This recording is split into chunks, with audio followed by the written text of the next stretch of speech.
So these are the guys that didn't practice today. Jordan Lucas had some back spasm. He didn't practice today, and then Xavier Williams was sick, and so he didn't practice today. And then, we should be okay there. Look forward to the challenge of playing the Jags. We know they're a good football team. They're well coached. They've got good personnel, and we look forward to that challenge of playing against them. I think by now everybody knows about Tyreek's contract. It's great to have him for a few more years here, and you know how much how good he plays, right? He's a good football player. My hat goes off to Drew, who is his agent, Drew Rosenhaus, and then Brett Veach for working the contract out and allowing us to have Tyreek here for a few more years. With that, time's yours. Coach, how important was it to get that deal done before the first game of the season? Yeah, listen, I thought it was good. I'm not in that business anymore, but it's good to have him. I hope he can still run fast with all that money in his pocket, so that's good.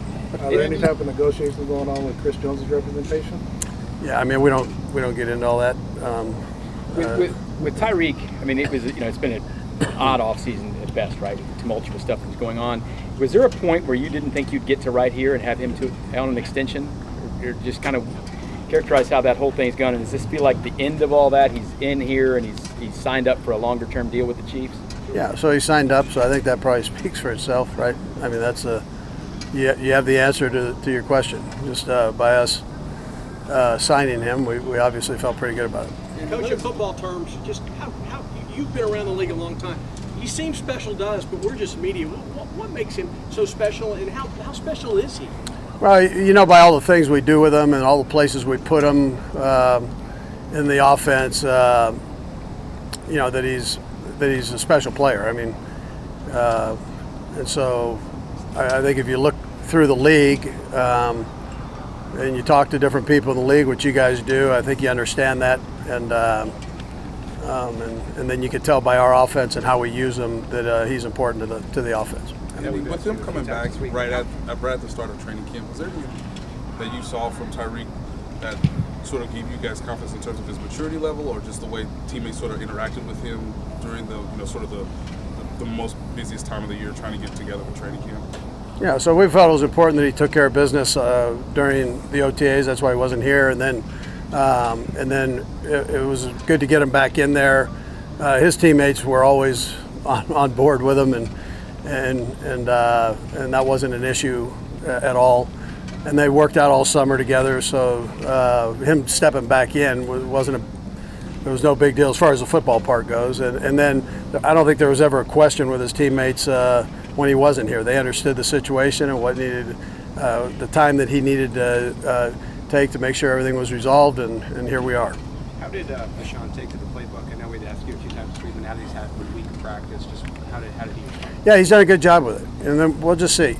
We added another load on him today with the red zone and that. So I'll talk to Dylan and Eric Bieniemy and just and we'll see how he handled it. They're over on the sidelines. That's where he's at talking to his coaches. I'm in the middle of the field, so I presume he was able to handle that okay. Andy, with your starting defense getting, I guess it was basically 2 snaps together throughout the preseason, what do you not know, or what do you want to know? What are you thinking about? I just want him to go play and continue to grow through the season. And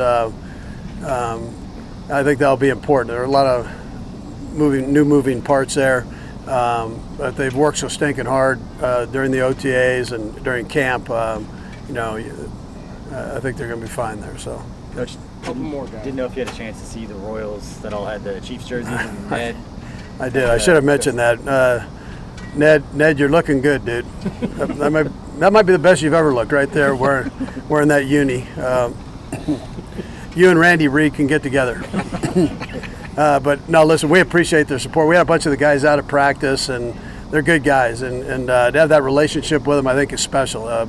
We're kind of in each other's backyard here, and so Ned's always opened the door up for us to go up and watch their practices or come to games, and we've done the same thing here, and it's a great relationship that the two organizations have. Yeah, that does seem kind of unique, doesn't it? I mean, for baseball, football teams to interact like that. No, absolutely. I've been in Philadelphia. We had a good relationship there, likewise. But I think proximity matters there. So we're so close, and it'd be a mess if we didn't have a good relationship. I would think so. But I could see how that happens, right? I mean, I could see.